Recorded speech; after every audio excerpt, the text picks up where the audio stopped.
Nous passons à l'intervention suivante de M. Parmentier sur le phasing out de Rive-Gauche. Vous avez la parole. Merci, Monsieur le bourgmestre.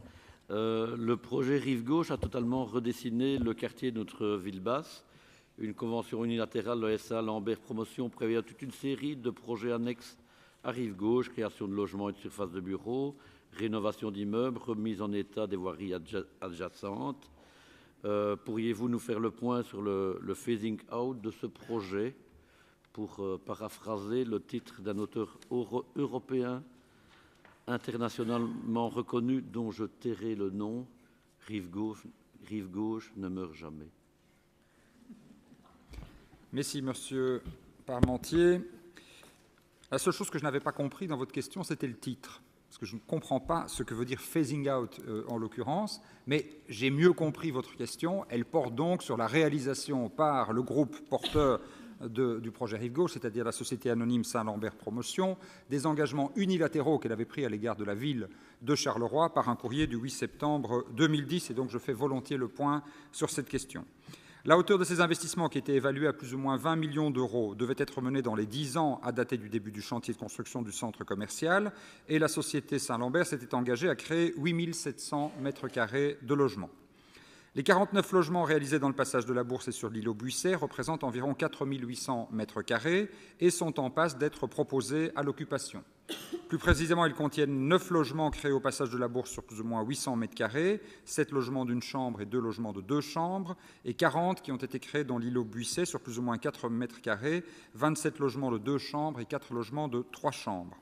Le groupe s'est également porté acquéreur de parcelles et bâtiments situés dans ce que nous appelons le triangle, formé par les rues du Bief-du-Moulin, de Marchienne et du Comptoir, pour lesquelles des demandes de permis d'urbanisme viennent d'être déposées auprès du fonctionnaire délégué de la région wallonne, ayant pour objectif la création de 62 logements, environ 3 900 m², et de 1 800 m² de commerce de proximité et de services. On y trouvera 18 appartements de 2 chambres et 44 appartements d'une chambre, dont l'originalité est d'être conçus pour pouvoir être fusionnés. L'impression du promoteur est en effet qu'il y a aujourd'hui beaucoup de demandes pour des appartements d'une chambre dans ce quartier qui peut être facilement habité par des jeunes couples sans enfants, mais son impression, c'est aussi que le marché peut évoluer, que demain, on aura peut-être besoin de plus d'appartements de 2 et 3 chambres dans ce quartier, donc ils pourront éventuellement être fusionnés pour former des plus grands ensembles, et cela est prévu dès la construction. Les 8 700 m² seront donc très bientôt atteints et avant les délais qui ont été annoncés, puisque dès que le fonctionnaire délégué aura délivré son permis, l'entreprise commencera les travaux. Et contrairement à nous, on n'est pas soumis au marché public, aux attributions, etc. Donc ça va beaucoup plus vite pour un opérateur comme celui-là que pour un opérateur public. Et le groupe ne s'arrête pas là, puisqu'il nous a fait part de son intention de mener par ailleurs un autre gros projet de logement. Ils se sont portés acquéreurs d'un immeuble de bureaux important du centre-ville et projettent d'y construire 39 logements pour un total de 3 000 m². On y trouverait 18 appartements de chambre, 14 appartements une chambre et 7 studios. Il faut rappeler également que le groupe a également réhabilité 8 000 m² de bureaux dans l'immeuble Magistère, situé à la rue Jean Monnet, auquel se sont ajoutés 8 000 m² dans un bâtiment neuf adjacent.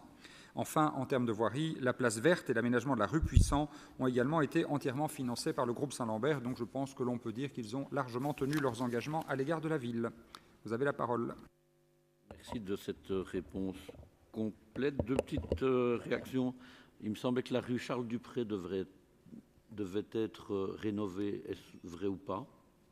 Et deux, on parle de plus en plus d'un kiosque sur la place verte qui serait construit en association avec Rive Gauche, un kiosque.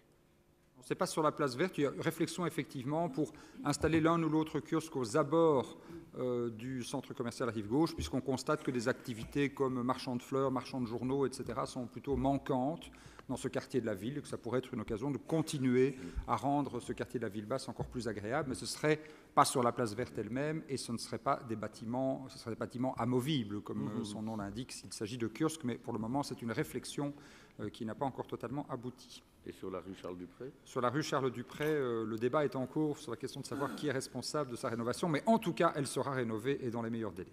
Merci. Ce n'est pas l'échevin Goffard, dont on connaît la passion pour les rénovations de routes, qui va me démentir.